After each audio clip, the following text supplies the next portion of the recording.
Orar, invocar el nombre de Dios para que Él con su Espíritu Santo nos guíe en la exposición y en la atención de la palabra de Dios predicada.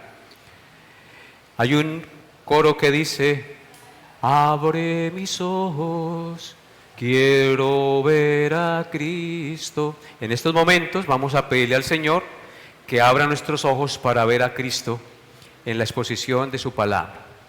Amado Dios, te agradecemos en esta hora de la mañana por congregarnos para escuchar tu palabra, por habernos dado la disposición de corazón, por haber aparejado todas las cosas y haber encaminado nuestros pasos a este lugar para recibir el mensaje de tu gloriosa palabra. Ruego, Padre, que dispongas nuestro corazón y nos permitas ser edificados conforme a tu verdad. Que pongas tus palabras en mi boca para que lo que yo enseñe a tu pueblo sea conforme a lo que tú has revelado en tu libro precioso. Guíanos, Señor, y háblanos por tu verdad en el nombre de Jesús. Amén y amén. Hoy, por la gracia de Dios, concluiremos las características de una iglesia saludable. Vamos a ver la cuarta y última característica de una iglesia saludable, que es su pureza de culto. Lamentablemente, hoy en día hay muchos grupos religiosos que supuestamente rinden culto a Dios, pero en realidad sus cultos son desordenados, irreverentes, parecen esquizofrénicos. La centralidad de la palabra de Dios brilla por su ausencia y brillan más los conceptos de la psicología, el humanismo y el emocionalismo.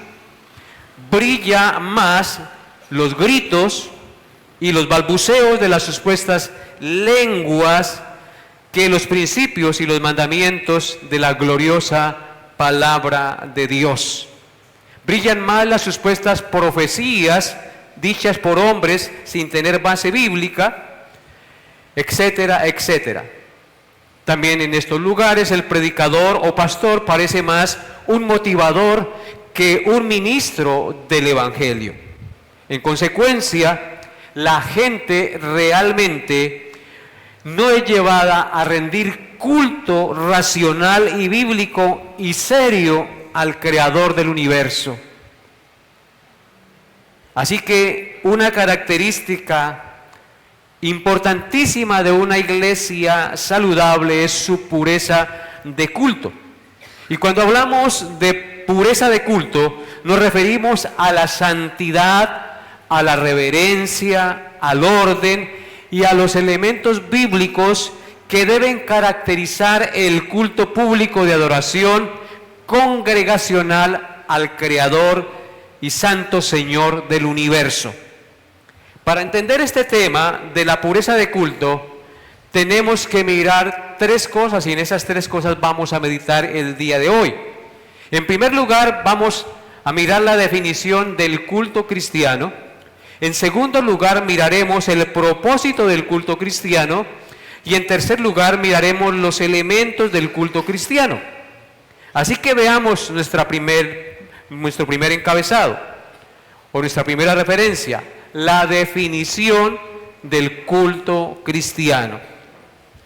Antes de la definición del culto cristiano, tenemos que entender que la Biblia nos enseña tres clases de culto o servicio, que es lo mismo, que debemos rendir al Señor.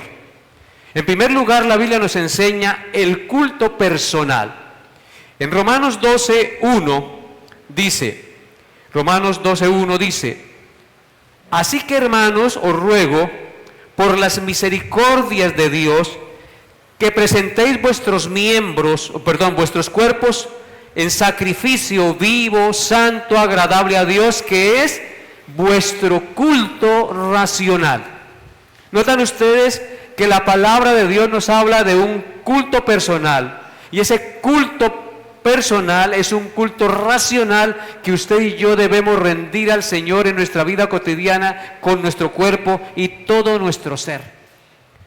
Os ruego pues, hermanos, por las misericordias de Dios, que presentéis vuestros cuerpos en sacrificio vivo, santo, agradable a Dios, que es vuestro culto racional. O sea que nuestra vida debe ser un culto, un servicio santo y agradable a Dios constantemente.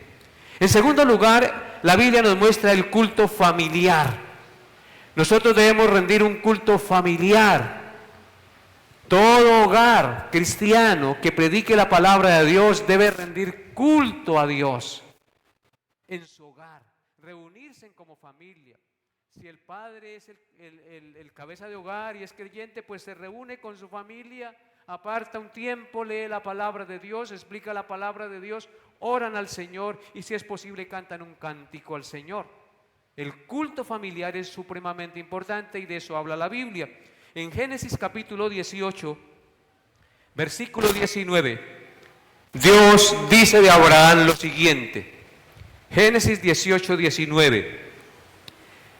Porque yo sé, le dice Dios a Abraham, que mandará a sus hijos y a su casa después de sí, que guarden el camino de Jehová, haciendo justicia y juicio, para que haga venir Jehová sobre Abraham lo que ha hablado acerca de él. Abraham era el patriarca. Abraham es el llamado por Dios, es el que recibe los oráculos de Dios, y él tiene una familia. Y Dios dice de él, cuando va a destruir a Sodoma y Gomorra: esconderé yo a Abraham, o ocultaré yo a Abraham, o encubriré yo a Abraham lo que voy a hacer, habiendo de ser en él benditas todas las familias de la tierra, porque yo sé, dice el Señor, ese es el contexto, que Abraham mandará a sus hijos y a su casa después de sí, que guarden el camino de Jehová, haciendo justicia y juicio, para que haga venir sobre Abraham lo que él ha hablado acerca de él. Amados hermanos, este texto nos habla de que Abraham enseñaría a su familia, a sus hijos, a su casa después de sí, a que guardaran el camino, a que obraran rectamente. Y eso solo se debe o se puede hacer si uno tiene reuniones familiares, si uno saca un tiempo exclusivo para Dios en la familia, ora, lee la palabra de Dios y medita en ella. ¿Cuántos de los que hay aquí están haciendo el culto familiar, la reunión familiar, el culto familiar donde se predica o se enseña la palabra de Dios? Que así sea, hermanos, saquen el tiempo, es deber, es un mandato de Dios hacer culto al Señor en la familia. Ahora miren lo que dice Josué 24:15. Josué 24:15 dice: y si mal os parece servir a Jehová, escogeos hoy a quien sirváis, si a los dioses que sirvieron vuestros padres cuando estuvieron al otro lado del río, o a los dioses de los amorreos en cuya tierra habitáis, pero yo y mi casa serviremos a Jehová. Yo y mi casa, dice Josué, vamos a servir a Dios. Y si uno se propone como familia servir a Dios, en su casa hará culto y servicio a Dios. Apartará un tiempo para el Señor cada día en familia, no de manera independiente. Se sacará un tiempo en donde el padre de familia, como cabeza de familia, tendrá comunión con Dios y con sus hijos a la luz de la palabra de Dios. Observen lo que dice ahora el Salmo 78, versículos 5 y 7. Salmo 78, 5 al 7. Dice: Él estableció testimonio en Jacob y puso ley en Israel, la cual mandó a nuestros padres que la notificasen, ¿a quién? A sus hijos, para que lo sepa la generación venidera y los hijos que nacerán, y los que se levantarán lo cuenten a sus hijos, a fin de que pongan en Dios su confianza y no se olviden de las obras de Dios, que guarden sus mandamientos. Esto es un texto que nos habla del culto familiar. Nos dice que Dios estableció testimonio en Jacob y puso ley en Israel, la cual mandó a nuestros padres que la notificasen a sus hijos. ¿Qué deben hacer los padres? Notificar la palabra de Dios y las leyes del Señor a sus hijos. ¿Para qué? Para que lo sepa la generación venidera. No se trata simplemente que yo me atengo a que la iglesia o el pastor sea el único o los hermanos de la iglesia encargados que le enseñen a mis hijos. Se trata de los padres. Son los que tienen la responsabilidad de enseñar a sus hijos, de educar a su familia en el conocimiento de la verdad de la palabra de Dios, para que lo sepa la generación venidera y los hijos que nacerán y los que se levantarán lo cuenten a sus hijos, a fin de que pongan en Dios su confianza y no se olviden de las obras de Dios, que guarden sus mandamientos. ¿Cómo van a poner nuestros hijos en Dios su confianza si nosotros como padres no insistimos en enseñarle la palabra de Dios? Sus hijos están expuestos de lunes a viernes a las herejías, a las mentiras, a todas aquellas ideologías perversas que pululan en el mundo, en el colegio. Y están desde las 6 de la mañana, si estudian por la mañana, hasta las 12 del día, y si estudian por la tarde, pues son 6 horas diarias expuestos, aparte de lo que ven en el televisor. ¿Qué es eso comparado con una horita de escuela dominical? Pongan el peso. La influencia del mundo es más aún que la de la iglesia. Si nosotros como padres no contrarrestamos enseñando la palabra de Dios, teniendo el culto familiar en nuestra casa a nuestros hijos, para poder mitigar el impacto perverso que hace el mundo y que obra el mundo en nuestros hijos, pues nosotros no estamos cumpliendo con lo que el Señor nos manda. ¿Cómo van a poner nuestros hijos la confianza en Dios? Van a volverse ateos, van a tomar cualquier camino si nosotros no tomamos cartas en el asunto. ¿Ven lo importante del culto familiar, hermanos? Es muy importante entender esto. Estas palabras que yo te mando hoy estarán sobre tu corazón y las enseñarás a tus hijos cuando te levantes, dice la palabra de Dios, cuando te acuestes, andando por el camino, en todo momento. Pero mucho mejor si apartamos un tiempo, sea en la mañana, sea a mediodía o sea en la noche, para tener un culto familiar, leer la palabra de Dios, orar, pedir por las necesidades, de pedirle al Señor que nos ayude como pareja a vivir, a estar unidos, a darle buen ejemplo a los hijos. Es la manera en que dispongamos nuestro corazón que va a hacer venir también la bendición de Dios.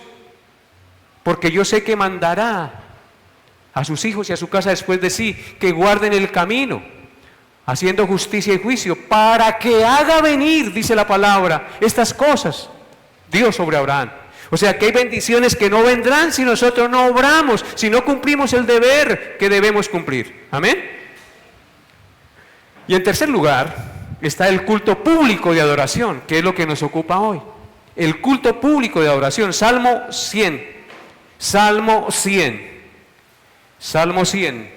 versículos 1 al 3 dice: cantad alegres a Dios, habitantes de toda la tierra, servid a Jehová con alegría, venid ante su presencia con regocijo, reconoced que Jehová es Dios, Él nos hizo y no nosotros a nosotros mismos, pueblo suyo somos y ovejas de su prado. Aquí está el mandato al culto congregacional público. Es un llamado universal. Cantad alegres a Dios, habitantes de toda la tierra, dice el Salmo. Servid a Jehová con alegría. Servid significa ríndale culto. El servicio y culto es lo mismo. Servid a Jehová con alegría. Venid ante su presencia con regocijo. ¿Cómo debemos venir a la iglesia? Con regocijo. Reconocer que Jehová es Dios. ¿A qué nos reunimos? A reconocer que Jehová es nuestro Dios, que Él nos hizo y no nosotros a nosotros mismos, que somos su pueblo y ovejas de su prado. Ahí está el mandato al culto congregacional público que debemos rendirle a nuestro Dios, Creador y Salvador. A Él sea la gloria por siempre. La palabra culto viene de la palabra latina cultis, de donde viene la palabra en español cultivar. Y esta palabra se usa en tres sentidos. En primer lugar, culto en el sentido de alguien preparado y capacitado intelectualmente, porque cultiva su conocimiento intelectual. Ejemplo, esa persona es culta porque tiene estudio y preparación intelectual, es decir, cultiva su intelecto. Esa es la primera manera de entender la palabra culto. La segunda manera en que se utiliza la palabra culto es en el sentido agrícola. Es decir, la palabra hace referencia a alguien que trabaja, planta y cuida de un cultivo. Por eso de allí procede la palabra agricultura. Ese es el otro uso que se le da a la palabra culto. Y en tercer lugar está la palabra culto cuando se usa en sentido religioso, que indica dar tiempo, preparación, trabajo, servicio ofrecido de culto y adoración a Dios. Y es en ese sentido que nos ocuparemos el día de hoy.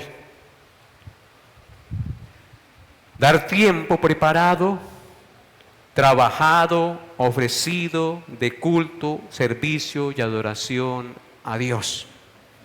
De manera que uno puede cultivar o dar culto en sentido intelectual, cultivando el intelecto y culturizándose. En sentido agrícola, al sembrar, cultivar y cuidar una plantación. Y en sentido religioso, al preparar, cultivar y ofrecer un tiempo para adorar y glorificar a Dios nuestro Creador. En consecuencia, amados hermanos, básicamente podemos definir el culto público cristiano como un tiempo exclusivamente preparado o cultivado para dar un homenaje, una ofrenda de adoración, exaltación y acción de gracias de manera congregacional al Creador y Señor del universo. Esa es la definición de la palabra culto en sentido cristiano. Salmo 95, por favor. Salmo 95, versículos 1 al 7.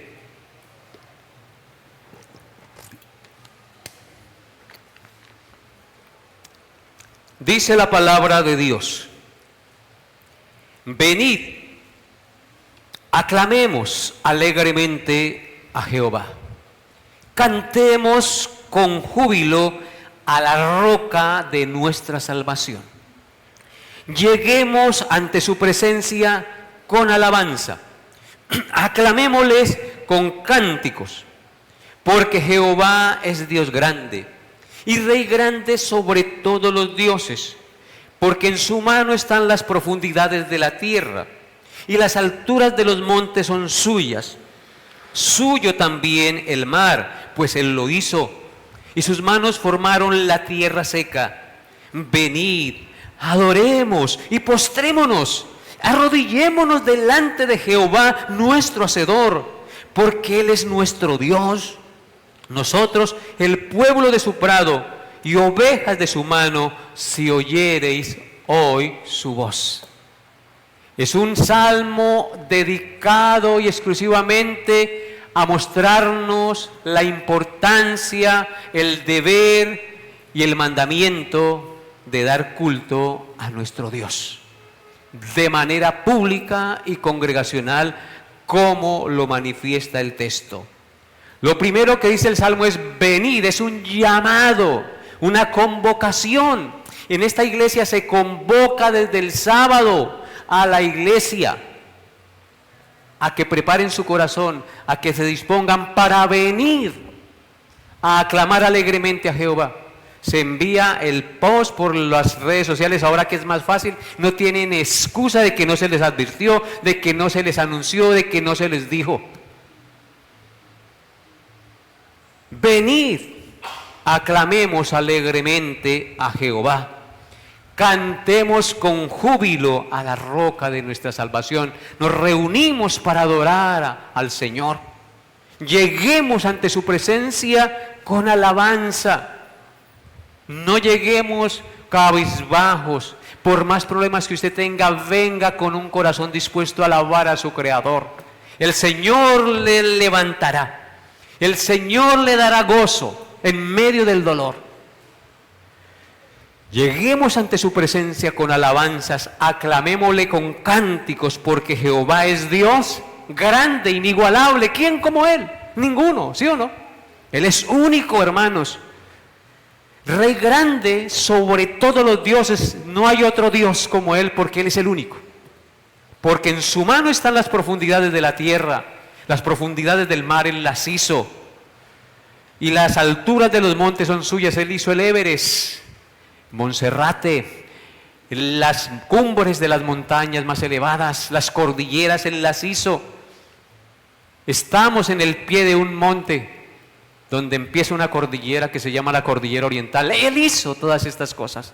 Nosotros habitamos en la tierra que Él hizo, por lo tanto somos criaturas que debemos rendir culto a ese Dios que creó la tierra y que nos creó a nosotros. Suyo también el mar, Él lo hizo. Cuando vamos al mar, ¿cómo quedamos? Extasiados, ¿cierto?, de mirar su belleza, su hermosura, su grandeza, su majestad, pero no nos inclinamos ante el mar, sino ante Dios que hizo esas bellezas, ¿cierto? Amén. Suyo también el mar, Él lo hizo, y sus manos formaron la tierra seca. Venid, en consecuencia, cuando entendemos eso, ¿qué debemos hacer? Venir a adorar, a postrarnos ante Él, a arrodillarnos delante de Él si lo puede hacer. Hay hermanos que llegan aquí, se arrodillan y le dan gloria y honra a Dios y bendicen el santo nombre de Dios. Arrodíllense delante de Jehová su Hacedor, porque Él es nuestro Dios. Ahora, yo no estoy diciendo que todos se arrodillen. Si quiere hacerlo, arrodíllese. Si está enfermo de las rodillas, no se arrodille porque se enferma más. Lo importante es que usted arrodille su corazón y su orgullo delante de Dios. Amén. Porque Él es nuestro Dios. Nosotros, el pueblo de su prado y ovejas de su mano. Si oyereis hoy su voz. ¿Va a seguir cambiando el día de adoración a Dios por un paseo, o porque hace durmiendo en la casa, o porque le dio pereza, o porque amaneció indispuesto? Venga y verá que el Señor lo levanta. El Señor también trae sanidad en medio de su pueblo. Mirad cuán bueno y cuán delicioso es habitar los hermanos juntos en armonía. Dice en el Salmo 133, porque allí envía Jehová bendición y vida eterna. Congreguémonos, busquemos al Señor mientras puede ser hallado. Salmo 133, 1 al 5, ya lo nombré, pero vamos a leerlo. Salmo 133, 1 al 5, dice: mirad cuán bueno y cuán delicioso es habitar los hermanos juntos en armonía. Aquí se está refiriendo al culto público, al culto congregacional. Cuando todos los hermanos venimos en una misma mente, en un mismo parecer, en un mismo espíritu, en un mismo corazón, a habitar juntos en armonía, a congregarnos en armonía. Dice que es como el buen óleo sobre la cabeza, la cual desciende sobre la barba de Aarón, y baja al borde de sus vestiduras, y dice que es como el rocío de Hermón que desciende sobre los montes de Sión, porque allí envía Jehová bendición y vida eterna. ¿Qué envía el Señor en medio de su pueblo congregado? Bendición y vida eterna. ¿Se va a perder usted la bendición de Dios al venir con un corazón dispuesto a congregarse, que por irse a otras cosas mundanas, pasajeras y temporales, hermanos? Piense. El segundo propósito, vamos a ver en tercer lugar, el segundo punto, es el propósito del culto. El propósito del culto cristiano. El culto a Dios es la máxima expresión, escúchenlo bien, es la máxima expresión de la vida cristiana, porque el culto a Dios abarca el pasado, el presente y el futuro de la historia de la salvación. En Él exaltamos y alabamos su grandeza. confesamos nuestra fe, agradecemos sus bendiciones, edificamos nuestras vidas espirituales y aprendemos a amarnos los unos a los otros. Por tanto, mis amados hermanos, el culto cristiano tiene un objetivo triple. En primer lugar, tiene el objetivo de adoración y exaltación y acción de gracias al único y santo Dios. Nos reunimos en primer lugar a la adoración, a la exaltación y a la acción de gracias al único y santo Dios. Tenemos mucho que agradecer. Tenemos que adorar y exaltar a nuestro Creador y darle gracias. En segundo lugar, el propósito del culto cristiano congregacional es la proclamación de Cristo y su obra redentora. Nos reunimos para proclamar a Cristo y anunciar las virtudes de aquel que nos llamó de las tinieblas a su luz admirable. Y en tercer lugar, nos reunimos para la edificación del pueblo de Dios. Es en la predicación y en las cosas que realizamos que nuestras vidas son edificadas como cuerpo. Veamos cada uno de estos propósitos del culto cristiano en particular. El primer propósito del culto cristiano es la adoración y la exaltación y las acciones de gracias al único santo Dios. La Biblia nos enseña claramente que como iglesia y familia de Dios estamos llamados a congregarnos para dar exaltación, honor y gloria al Creador y Señor del universo, al Rey de los siglos, inmortal, invisible, al único y santo Dios. Observen lo que dice el Salmo 22, 22 al 23. Salmo 22, 22 al 23. Dice: anunciaré tu nombre a mis hermanos, en medio de la congregación te alabaré. Los que teméis a Jehová, alabadle, glorificarle, descendencia toda de Jacob, y temed de vosotros, descendencia toda de Israel. Amén. ¿Leyeron conmigo estas palabras, hermanos? Dice: anunciaré tu nombre a mis hermanos. ¿Cuándo se anuncia el nombre de Dios a los hermanos? Cuando están ¿cómo? Congregados. Dice: en medio de la congregación te alabaré y anunciaré tu nombre. Es lo que quiere decir ese texto.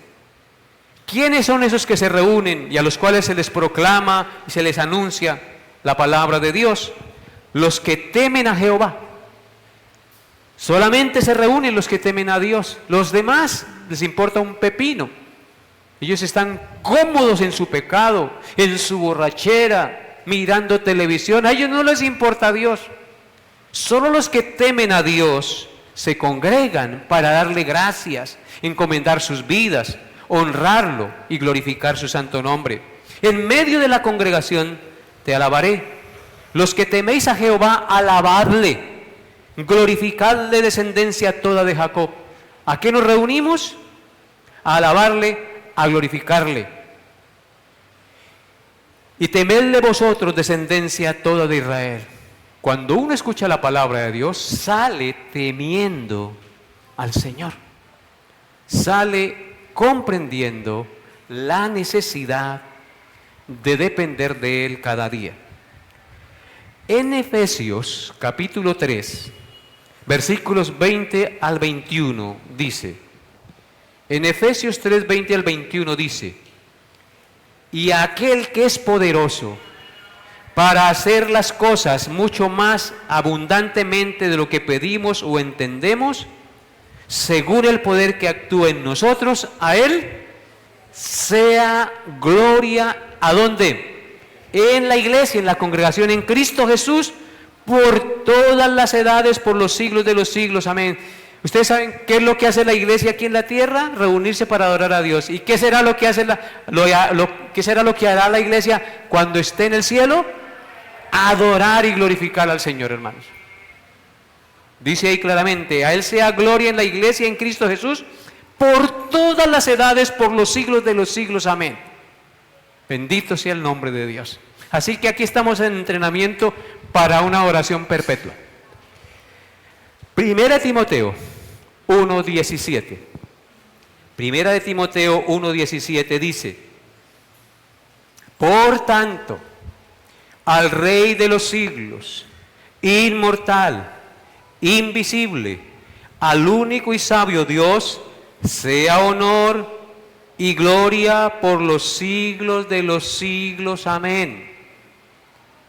Timoteo dice aquí que Dios y Cristo deben ser adorados, el Rey de los siglos, de los tiempos, de las edades, inmortal. ¿Cómo es Dios?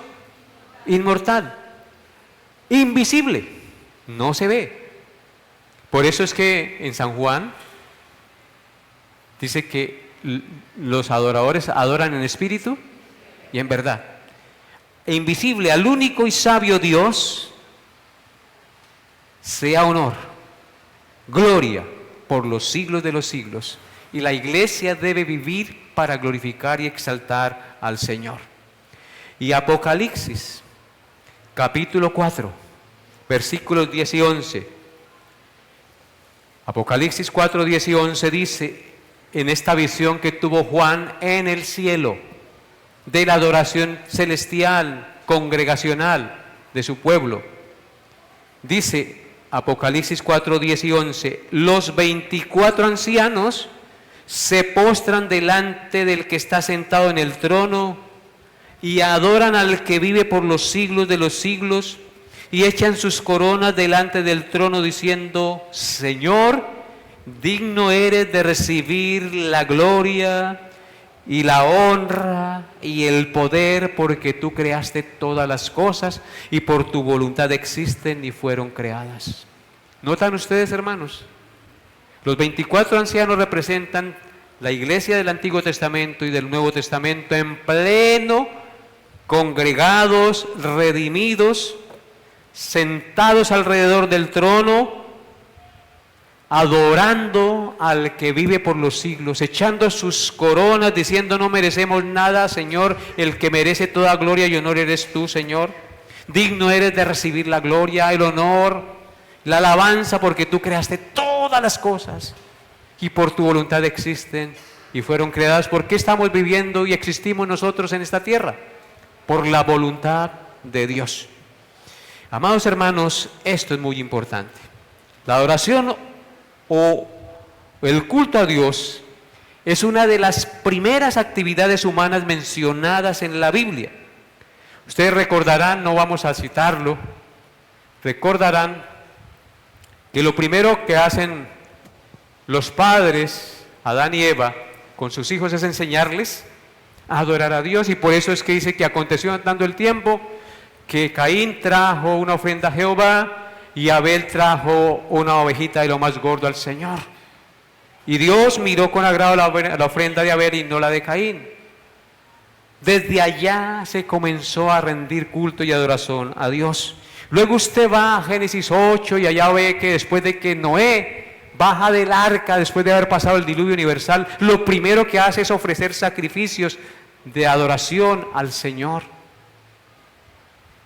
El corazón del hombre está inclinado a adorar algo. Abraham también hacía sacrificios y adoraba al Señor. Y en Apocalipsis vemos cómo termina la Biblia: el pueblo de Dios vestido de ropas blancas y con palmas en sus manos, gente de toda nación, pueblo, tribu y lengua, adorando y alabando al Señor. Yo quiero que miremos este texto, Apocalipsis 7, versículos 9 y 12. Hermano, yo quiero que usted se visualice en este momento, porque lo que vamos a leer es algo que ya es, pero que aún no es todavía, pero que ya es. Y entre esa multitud de lo que vamos a leer, usted y yo estamos adorando a Dios. Miren lo que dice el texto. Después de esto, porque es una visión de lo que pasará en el futuro, pero que ya es, que no lo puedo entender, pero que así es. Dice Apocalipsis 7, 9 al 12. Después de esto miré, y he aquí una gran multitud, la cual nadie podía contar, de todas naciones y tribus y pueblos y lenguas que estaban delante del trono y en la presencia del Cordero, vestidas de ropas blancas y con palmas en las manos. Esta es la iglesia en pleno, reunida de todos los redimidos de todos los tiempos, ya redimida y santificada en el cielo, lo que está viendo Juan aquí. De tal manera que allí en esa multitud usted y yo estamos. Versículo 10. ¿Qué hacía esta multitud? Y clamaban a gran voz, cantando, diciendo: la salvación pertenece a nuestro Dios, que está sentado en el trono y al Cordero. Esto es como un corto de la película que estamos viendo. Y clamaban a gran voz diciendo: la salvación pertenece a nuestro Dios, que está sentado en el trono y al Cordero. ¿A quién pertenece la honra y el honor y la salvación? A Dios y al Cordero. Y todos los ángeles estaban en pie alrededor del trono, y de los ancianos, de los 24 ancianos que ya vimos en Apocalipsis 4, y de los 4 seres vivientes, y se postraron sobre su rostro delante del trono. ¿Y qué hicieron? Adoraron a Dios. ¿A qué viene usted a la iglesia? A adorar a Dios. ¿Y qué decían esta multitud y los ángeles? Amén. La bendición y la gloria y la sabiduría y la acción de gracias y la honra y el poder y la fortaleza sean a nuestro Dios por los siglos de los siglos. Amén. No nos cansaremos de decir eso y de darle gloria y honor a nuestro Redentor. ¿Notan ustedes la importancia, hermanos? ¡Qué bendición! Y el segundo propósito del culto cristiano es la proclamación de Cristo y su obra redentora. ¿Qué quiere decir esto? Que cuando nos congregamos como iglesia para adorar, exaltar y glorificar al único y santo Dios, lo hacemos plenamente confiados, en plena certidumbre de fe, que nuestra adoración a Dios solo es acepta por la obra redentora de Cristo en la cruz.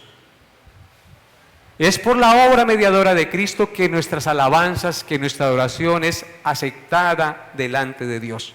Es por Cristo y nada más que por Él que nuestra adoración, nuestras alabanzas, nuestras oraciones y nuestras ofrendas son aceptadas aquí en la tierra y seguirán siendo aceptadas en el cielo por el Rey del universo. Es por eso que no puede haber un verdadero culto al Señor del universo sin plena certidumbre y proclamación de la santa palabra de Dios, en plena certidumbre de fe de la obra redentora de Cristo. Hebreos 10, 12 al 25. Hebreos 10, 12 al 25. Ese texto nos muestra esta verdad.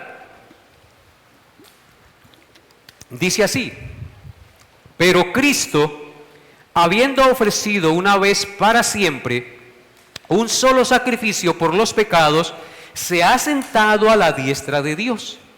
De ahí en adelante, esperando hasta que sus enemigos sean puestos por estrado de sus pies. Porque con una sola ofrenda hizo perfectos para siempre a los santificados. Y nos atestigua lo mismo el Espíritu Santo. Porque después de haber dicho: este es el pacto que haré con ellos después de aquellos días, dice el Señor, pondré mis leyes en sus corazones y en sus mentes las escribiré. Y añade: y nunca más me acordaré de sus pecados y transgresiones, pues donde hay remisión de estos no hay más ofrenda por el pecado. Así que, hermanos, teniendo libertad para entrar en el lugar santísimo por la sangre de Jesucristo, por el camino nuevo y vivo que Él nos abrió a través del velo, esto es su carne, y teniendo un gran sacerdote sobre la casa de Dios, acerquémonos ¿cómo? Con corazón sincero, en plena certidumbre de fe, purificados los corazones de mala conciencia y lavados los cuerpos con agua pura. Mantengamos firmes sin fluctuar la profesión de nuestra esperanza, porque fiel es el que prometió. Y considerémonos unos a otros para estimularnos al amor y a las buenas obras, no dejándonos. ¿Sí ven? ¿Notan? La congregación es la certeza de lo que Cristo ha hecho por nosotros. No dejando de congregarnos, como algunos tienen por costumbre, sino exhortándonos y tanto más cuando veis que aquel día se acerca. Así que cuando nos congregamos, hermanos, lo hacemos en la plena certidumbre de fe de lo que Cristo ha hecho por nosotros, porque es por Él que somos aceptos delante de Dios. Y el tercer propósito del culto cristiano es la edificación de su pueblo. Todo lo que se haga en el culto de adoración no solamente debe exaltar al Señor por su misericordia, amor y obra redentora, sino que al mismo tiempo debe edificar, educar y santificar a su iglesia. ¿Qué hacemos en el culto? Edificar, educar y santificar a la iglesia. Por eso, 2 de Timoteo 3, 16 y 17, pasaje tan conocido, dice: toda la escritura que se predique en la iglesia es inspirada por Dios y útil para enseñar, para redarguir, para corregir, para instruir en justicia, a fin de que el hombre de Dios, o sea, los creyentes, sean enteramente preparados y perfectos para toda buena obra. Amén. ¿Notan ustedes, hermanos, lo importante de hablar de la pureza de culto como una de las características de una iglesia saludable? Por cuanto hoy día, al igual que en la antigüedad, se han desdibujado y corrompido de muchas maneras el culto de adoración al Señor, en una manera tal que en muchos cultos evangélicos la centralidad de la palabra de Dios brilla por su ausencia. No hay orden, sino desorden, griterías, histeria, a tal punto que hay cultos en los que la gente parece que estuviera loca, todos orando al mismo tiempo, otros orando en supuestas lenguas angelicales, otros saltando y dando vueltas, temblando. Miren lo que dijo Pablo de lo que pasa cuando una congregación actúa así. Primera de Corintios 14, 23 al 25. Primera de Corintios 14, 23 al 25 dice: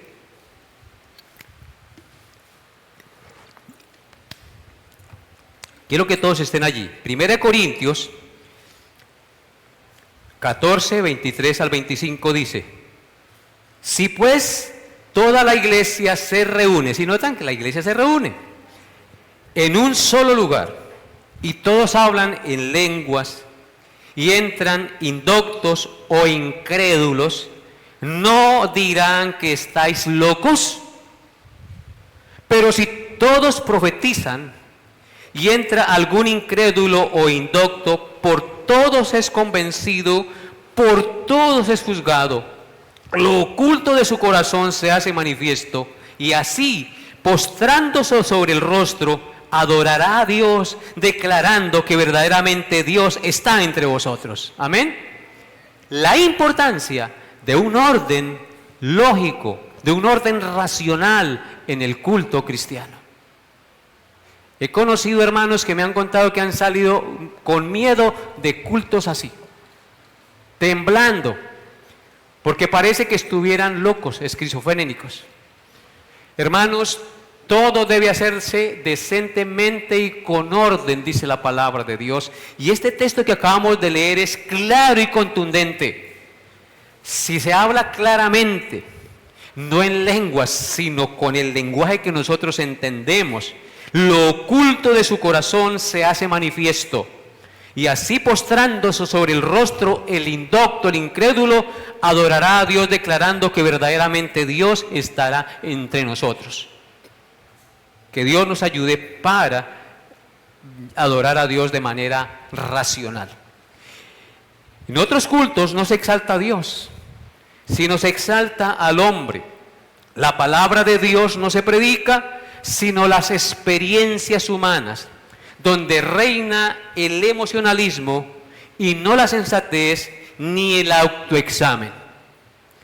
En estos sitios en realidad la palabra de Dios no se predica, sino la filosofía y la psicología del hombre, y por tanto la iglesia no es edificada, sino confundida y engañada y llevada a confiar en la carne y no en el que hizo los cielos y la tierra. Hermanos, esto es muy importante entenderlo. Por eso en 2 de Pedro, capítulo 2, versículos 1 al 3 dice, 2 de Pedro 2, 1 al 3, pero hubo también falsos profetas entre el pueblo, como habrá entre vosotros falsos maestros que introducirán encubiertamente herejías destructoras y aún negarán al Señor que los rescató, atrayendo sobre sí mismos destrucción repentina. Y muchos que se congregan con ellos seguirán sus disoluciones, por causa de los cuales el camino de la verdad será blasfemado. Y por avaricia harán mercadería con vosotros con palabras fingidas. Sobre los tales ya de largo tiempo la condenación no se tarda y su perdición no se duerme. Amén. Hechos 20, 32. Hechos 20, 32.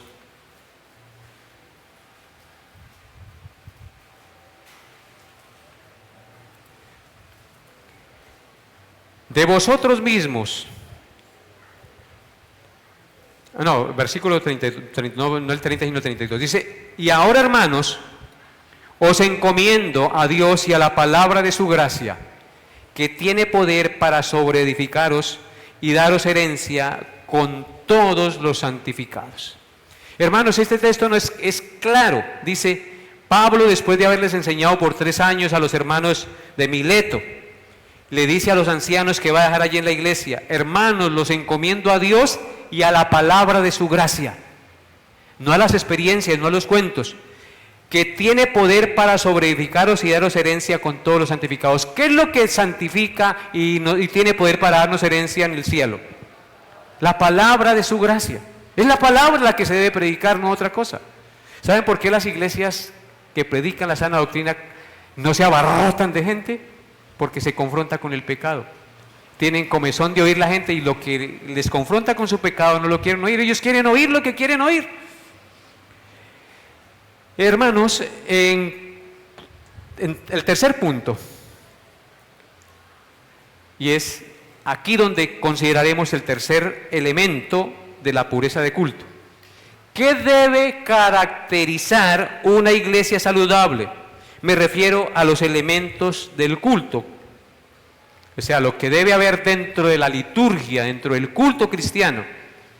Cuando hablamos de los elementos del culto, hacemos referencia a la liturgia, es decir, a la solemnidad y conjunto de sucesos que forman el orden del culto y que sirven de cauce y expresión para guiar a la congregación a un encuentro pleno con su Dios a través de su palabra, donde el pueblo adora a Dios, pero al mismo tiempo es enseñado, es confrontado y exhortado al arrepentimiento y a vivir una vida santa y piadosa delante de Dios. ¿Qué elementos bíblicos deben caracterizar el culto cristiano de adoración pública al Señor? Yo tengo aquí varios elementos. El culto público de adoración al Señor debe ser caracterizado por, en primer lugar, un llamamiento a la adoración en reverencia, solemnidad y humildad, donde cantemos himnos, que exaltemos los atributos y la santidad, la grandeza y el gran amor de Dios nuestro Creador. Se hace un llamado al orden. Nos reunimos para adorar a Dios, no para traer comida y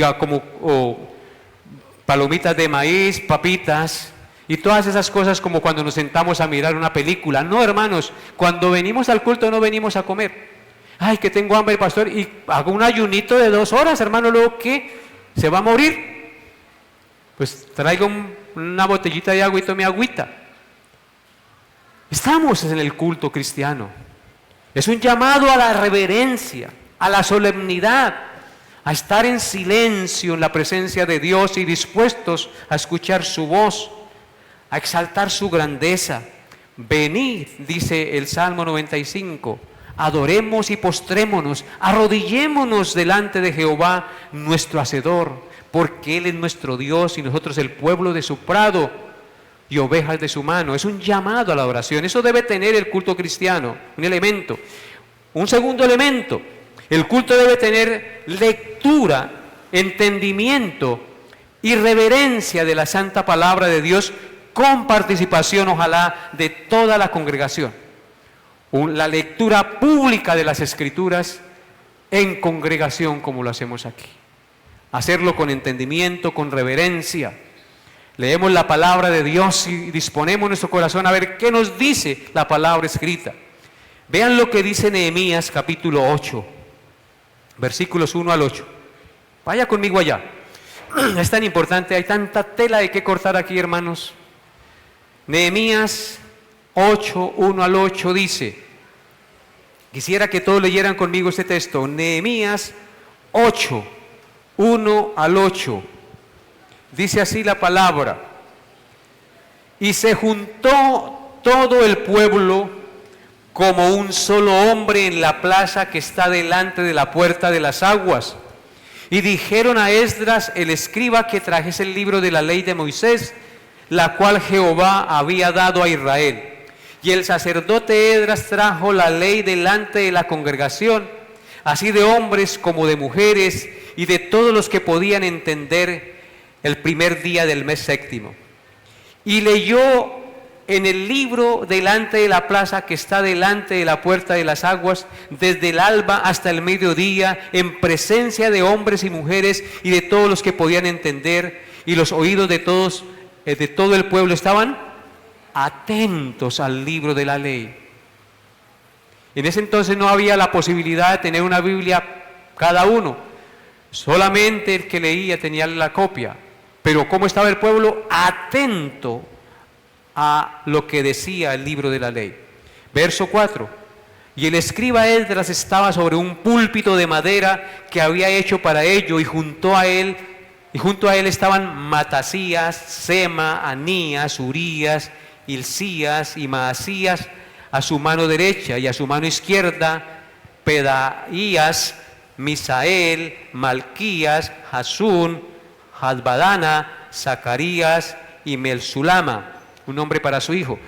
Abrió pues Esdras el libro a ojos de todo el pueblo, que estaba más alto que todo el pueblo, y cuando lo abrió todo el pueblo estuvo atento. Bendijo entonces Esdras a Jehová Dios grande, y todo el pueblo respondió amén, amén, alzando sus manos, y se humillaron y adoraron a Jehová inclinados a tierra. Qué imagen tan maravillosa esta, ¿cierto? Es una escena preciosísima. Y los levitas, Jesúa, Abanías, Serabías, Jamías, Jucún, etcétera, etcétera, dice, hacían entender al pueblo la ley, y el pueblo estaba atento en su lugar, y leían el libro de la ley de Dios claramente, y ponían el sentido de todo lo que entendiesen en la lectura. Ahí tenemos, hermanos, una escena de la reverencia de que se debe tener cuando se lee la palabra de Dios en público. Así que el culto público congregacional debe tener lectura y entendimiento y reverencia de la lectura de la Santa Palabra, con participación de toda la congregación. En tercer lugar, el culto público debe tener oración congregacional de acción de gracias por la salvación en Cristo y por el cuidado y las bendiciones recibidas por el Señor durante la semana. Eso es lo que debemos hacer: cantad alegres a Dios, habitantes de toda la tierra, entrad a sus atrios con alabanza, bendecirle, alabadle, darle gracias. Hermanos, debemos dar gracias a Dios cuando nos congregamos en oración, hacer una oración pública de acción de gracias. En cuarto lugar, debe haber un autoexamen de confesión de nuestros pecados, autoexamen de conciencia para confesar nuestros pecados a la luz de la exhortación de la palabra de Dios. En 1 de Juan 1, 8 al 9 dice, si decimos que no tenemos pecado, le hacemos a él mentiroso y su verdad no está en nosotros. Pero si confesamos nuestros pecados, él es fiel y justo para perdonar nuestros pecados y limpiarnos de toda maldad. Por eso el autoexamen es para mirar en qué estamos fallando y pedirle perdón a Dios por nuestro pecado. Examinaos a vosotros mismos si estáis en la fe, probaos a vosotros mismos si estáis siguiendo al Señor. En quinto lugar, debe haber un saludo congregacional fraternal de amor y bienvenida en el culto. En Romanos 16, 16 dice, saludaos los unos a los otros con ósculo santo, os saludan todas las iglesias de Cristo. Debe haber un saludo congregacional donde nos saludemos, nos alegremos de vernos y nos dé gozo de estar congregados. En sexto lugar, deben haber himnos y cánticos espirituales donde se exalta la obra de Cristo en la cruz, el amor del Padre y la obra del Espíritu Santo. En el Salmo 149, 1 y 2 dice: cantad a Jehová cántico nuevo, su alabanza sea en la congregación de los santos. Alégrese Israel en su Hacedor, los hijos de Sión se gocen en su Rey. En el Salmo 96, 1 al 3 dice: cantad a Jehová cántico nuevo, cantad a Jehová toda la tierra, cantad a Jehová, bendecid su nombre, proclamad entre las naciones su gloria, en todos los pueblos sus maravillas. Y en Colosenses 3:16 dice: la palabra de Cristo more en abundancia en vosotros, enseñándose y exhortándoos unos a otros en toda sabiduría, cantando con gracia en vuestros corazones al Señor con salmos, himnos y cánticos espirituales. Así que, en sexto lugar, el culto congregacional debe tener cánticos e himnos espirituales donde se exalte la obra de Cristo en la cruz, los atributos de Dios el Padre y la obra del Espíritu Santo. En séptimo lugar, el culto congregacional debe tener la presentación de las ofrendas al Señor. Las ofrendas son la expresión de un corazón agradecido por la salvación y los bienes recibidos del Señor. Hermanos, como ustedes ven, el culto es algo muy, pero muy importante a Dios. Las ofrendas que usted trae debe traerlas con un corazón agradecido, entendiendo que es Dios el que nos da todas las cosas y que de lo recibido de su mano le damos. En octavo lugar, el culto público debe tener la predicación de la bendita palabra de Dios como elemento central de la adoración, la edificación y la exhortación a la iglesia, donde también se llama al arrepentimiento y a la salvación en Cristo. En noveno lugar, el culto debe tener la administración del sacramento u ordenanza de la cena por lo menos una vez al mes. En el culto congregacional debe celebrarse la Santa Cena del Señor. Algunos lo hacen cada 8 días, nosotros aquí lo hacemos cada mes para que no se nos vuelva un ritualismo, pero debe tener ese elemento, la celebración de la Santa Cena del Señor. En décimo lugar, el culto debe tener una bendición pastoral a toda la congregación por los enfermos y por las necesidades y por la aplicación de la palabra de Dios a nuestra vida, y dar gracias a Dios y poner nuestras vidas que nos guarde durante la semana. Y si es posible, en décimo primer lugar, cantar una doxología al Señor al final del culto. Entonces, hermanos, juzguen ustedes lo que la palabra de Dios dice acerca de cómo se le debe rendir culto y atributo al Señor. Y con esto, hermanos, ha terminado la exposición de la palabra de Dios. Y esto para que ustedes en su mente y en su corazón piensen, si la iglesia donde se están congregando es una iglesia saludable, usted debe hacerse miembro de esta iglesia y procurar servir y vivir para Cristo hasta que Dios se lo permita. No es bíblico andar de iglesia en iglesia. Yo debo echar raíces en una iglesia, hacerme miembro de esa iglesia y servir y vivir para la gloria de Dios en esa iglesia. Y si en esta iglesia usted considera que están los elementos saludables de una iglesia que honra y glorifica y exalta a Cristo, está en su obligación moral quedarse y establecerse en la membresía de la iglesia para honrar y glorificar al Señor. Amén. Colóquense de pie, por favor. Padre, te doy gracias por este hermoso día y por esta enseñanza que me has permitido transmitir a tu iglesia. Te ruego que apliques tu palabra a nuestra vida. Te ruego que la luz de Jesús, la luz de tu palabra, guíe nuestro entendimiento para hacer lo que es recto y justo delante de tus ojos cada día. Colocamos delante de ti nuestras vidas, Padre Santo, y rogamos que seas tú guiándonos con la luz de tu palabra en nuestros pensamientos, en nuestras palabras y en nuestras acciones. Te lo pedimos, Padre Santo, en el nombre de Jesús. Y si hay alguien aquí que no te conoce, Señor, comienza a tocar su corazón para que se inquiete a buscar tu rostro y a vivir para tu gloria y arrepentirse de sus pecados y venir a los pies de la cruz para que sus pecados sean perdonados. Te lo pido, Padre, en el nombre de Jesús. Amén y amén.